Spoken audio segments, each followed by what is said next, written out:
नमस्कार। कहानी कमल में आपका स्वागत है। आइए आज सुनते हैं अजय प्रजापति जी की लिखी कहानी 100 यात्रा। सुबह दुकान खोल झाड़ू बुहारू करने के बाद अगरबत्ती जलाने के लिए माचिस पर तीली रगड़ी ही थी कि एक नवयुवती ने एक नवयुवक के साथ दुकान में कदम रखा। चेहरा कुछ पहचाना सा लगा, मन ही मन प्रसन्न हो उठा। लगा आज की बोहनी काफ़ी अच्छी होगी। जल्दी से भगवान को प्रणाम कर मुस्कुराते हुए युवती की ओर बढ़ा। कहिए बहन जी, क्या चाहिए आपको? आप यह लिपस्टिक वापस कर लीजिए। आशा के विपरीत उसकी बात सुन मेरी सारी प्रसन्नता हवा हो गई। क्यों, क्या हुआ? पूछते हुए मैंने लिपस्टिक खोलकर देखा। इसकी क्वालिटी ठीक नहीं है। इसके इस्तेमाल से होठों पे दाने निकल रहे हैं और खुजलाहट भी हो रही है। मैं थोड़ा अचंभित हुआ और उसके चेहरे की ओर ध्यान से देखने लगा। कहीं कोई दाने या घाव का निशान नहीं था। मुझे लगा इसे ज़रूर किसी ने कुछ उल्टा पुल्टा सिखाया है, क्योंकि एक्सपायरी डेट भी ठीक ठाक ही था। मैंने समझाना चाहा, बहन जी आप मेरा यकीन कीजिए, यह ब्रांडेड कंपनी की ओरिजिनल लिपस्टिक है। आपको इसकी क्वालिटी से शिकायत नहीं होनी चाहिए। नवयुवती ने रुखाई से कहा, नहीं नहीं, मैं कुछ नहीं जानती, आप इसको वापस ले लीजिए। अजीब जिद्दी लड़की है, लगता है मानेगी नहीं। अच्छा ठीक है, इसके बदले में कौन सी कंपनी की लिपस्टिक दे दूं? उसने फिर रुखाई से कहा। मैंने कहा ना, मुझे लिपस्टिक नहीं, मेरे रुपए वापस चाहिए। मैंने उसे समझाने की कोशिश की। देखिए बहन जी, यह लिपस्टिक काम में लाई जा चुकी है, अब तो यह बिकेगी नहीं। ऊपर से आप रुपए वापस मांग रही हैं, मुझे तो डबल घाटा हो जाएगा ना। आपके घाटे से मुझे क्या लेना देना? मुझे तो मेरा रुपए वापस चाहिए। मैं रुपए वापस नहीं कर सकता। आपको लिपस्टिक नहीं चाहिए तो दूसरा कुछ ले लीजिए, मैंने नम्रतापूर्वक कहा। नहीं, मुझे आपसे कोई सामान नहीं लेना, मैंने कुछ सोचकर कहा। ठीक है, आप जिद कर रही हैं तो मैं रुपए वापस कर देता हूँ, मगर अभी अभी दुकान खोली है, अभी तो बोहनी भी नहीं हुई है। आप ऐसा कीजिए, 1 घंटे बाद आकर अपने रुपए ले जाइए। बड़े रूखे एवं घमंडी लहजे में उसने कहा, मेरे पास इतना समय नहीं है। मैं भी नए खून का था, मेरे संयम का बांध टूट गया। सो कुछ कड़ा रुख अपनाते हुए बोला, बोहनी के समय मैं आपको रुपए वापस नहीं कर सकता। क्यों क्यों नहीं कर सकते? क्योंकि दुकानदारी की भी कुछ नियम होते हैं। हम लोग यहाँ कमाने आए हैं, गंवाने नहीं। इतना सुनते ही साथ में आए नवयुवक ने रंगदारी से कहा, लेडीज से ऐसे बात करते हैं? चुपचाप रुपए वापस करो। अब तो मैं भी किसी कीमत पर रुपए वापस नहीं कर सकता। उनकी ज़बरदस्ती बर्दाश्त करने मेरे लिए कठिन हो रहा था। रुपया तो तुम्हारा भूत भी वापस करेगा, नवयुवक ने काउंटर पर जोर जोर से हाथ पटकते हुए कहा। हल्ला गुल्ला सुनकर आसपास के सारे दुकानदार ही नहीं, कुछ सामान्य नागरिक भी जमा हो गए थे। एक दुकानदार ने मेरा पक्ष लेते हुए गुस्से से कहा, जाइए यहाँ से, हंगामा खड़ा मत कीजिए। आपको मालूम होना चाहिए, काम में लाई गई वस्तु वापस नहीं होती और ना ही उसके रुपए वापस होते हैं। भीड़ को अपने खिलाफ देख वह नवयुवक थोड़ा दब गया, मगर उसने अपनी अकड़ नहीं छोड़ी और धमकाते हुए बोला, आपको बहुत महंगा पड़ेगा, बेहतर यही होगा कि आप रुपए वापस कर दीजिए। जाइए, जो करना हो कर लीजिए, 2-3 दुकानदारों ने एक साथ कहा। तब वह नवयुवक उस नवयुवती के साथ गुस्से से भरा हुआ वापस चला गया। 2-3 घंटे भी नहीं बीते थे कि 2 पुलिस वाले आए और मेरे बारे में पूछताछ करने लगे। मैं समझ गया सुबह का मामला थाने तक पहुंच गया है और साथ ही यह भी समझ गया कि वह लड़की जरूर किसी पुलिस वाले के घर की होगी। खैर, इसमें डरने की क्या बात है। मैंने किसी प्रकार की ज्यादती तो नहीं की है। चलो अच्छा है, थाने में दूध का दूध और पानी का पानी हो जाएगा। मैं क्या जानता था थाने में कभी ऐसा हुआ है। मुझे देखते ही लड़की के साथ छेड़खानी करते हो, गुंडा बनते हो, अभी मैं तुमको ठीक करता हूँ, कहता हुआ हवलदार मेरे सिर के बालों को झकझोरता हुआ डंडे बरसाने लगा। अरे बाप रे, चिल्लाता हुआ दर्द से बिलबिला मैं घबराहट में गिर पड़ा। मेरा सारा आत्मविश्वास डगमगा गया। दूध का दूध और पानी का पानी होने की सारी आशाएं धूमिल हो गई।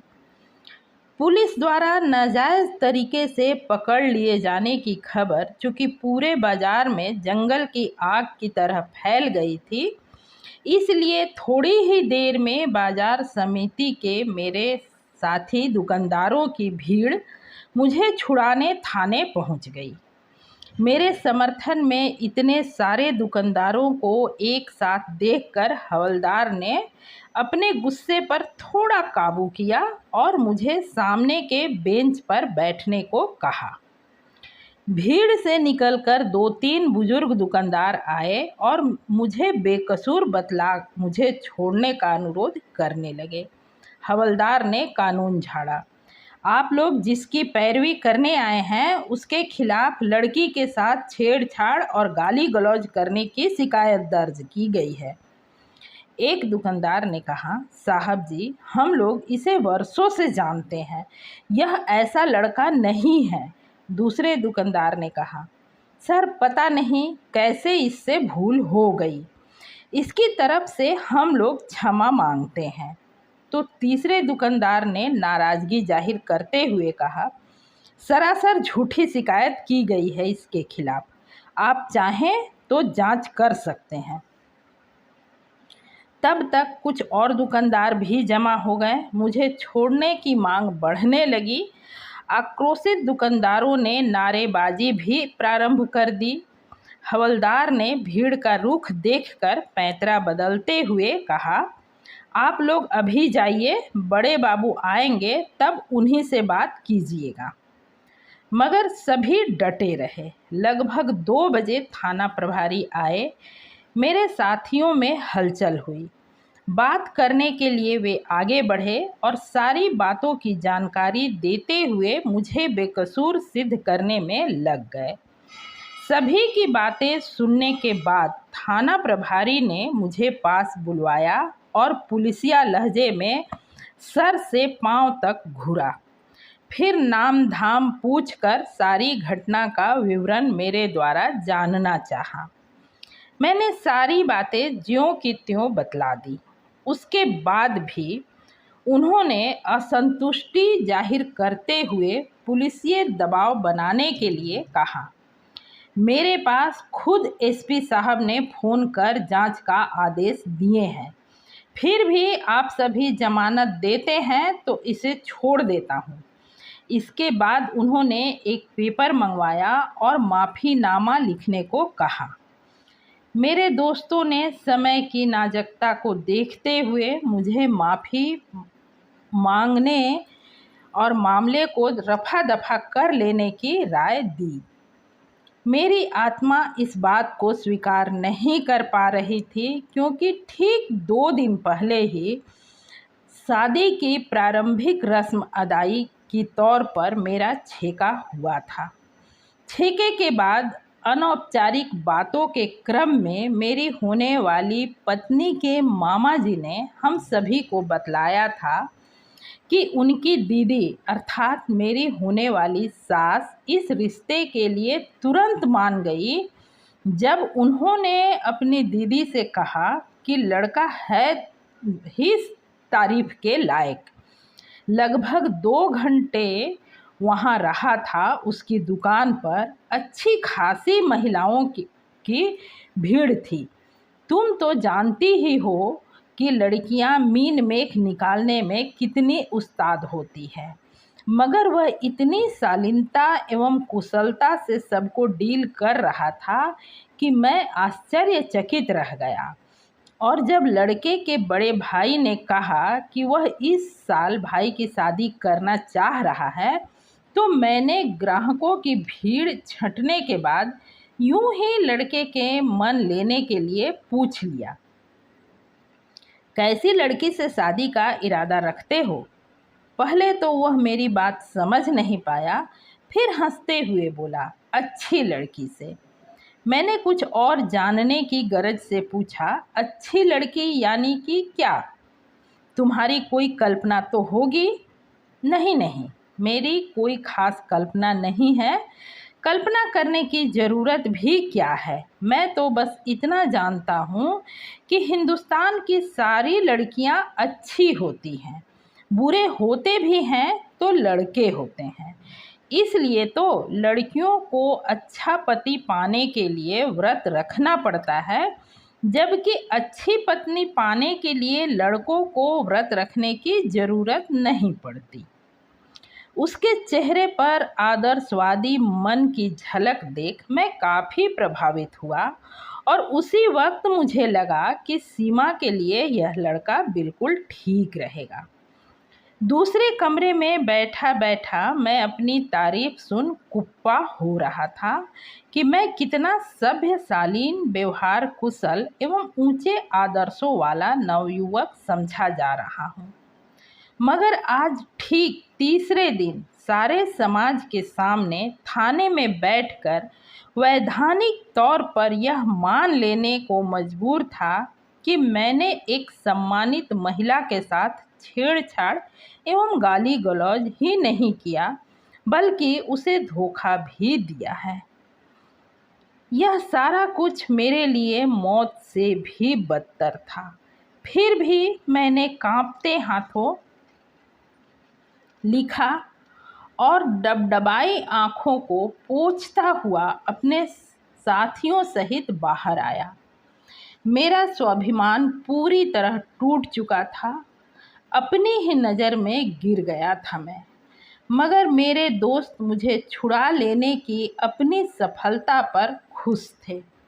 उत्साह में आकर उन्होंने दुकानदार एकता जिंदाबाद का नारा तक लगा दिया और मुझे कंधों पर उठाए एक जुलूस की शक्ल में वापस चल पड़े। मेरे लिए उनको यह बतलाना असंभव था कि मैं जिंदाबाद नहीं मुर्दाबाद हो गया हूँ और वे जिसे विजय जुलूस समझ रहे हैं, वह मुझे मेरी शव यात्रा नज़र आ रही है। समाप्त। कहानी पसंद आई हो तो लाइक करें, कमेंट करें, चैनल को ज़रूर सब्सक्राइब करें। पूरी कहानी सुनने के लिए दिल से धन्यवाद।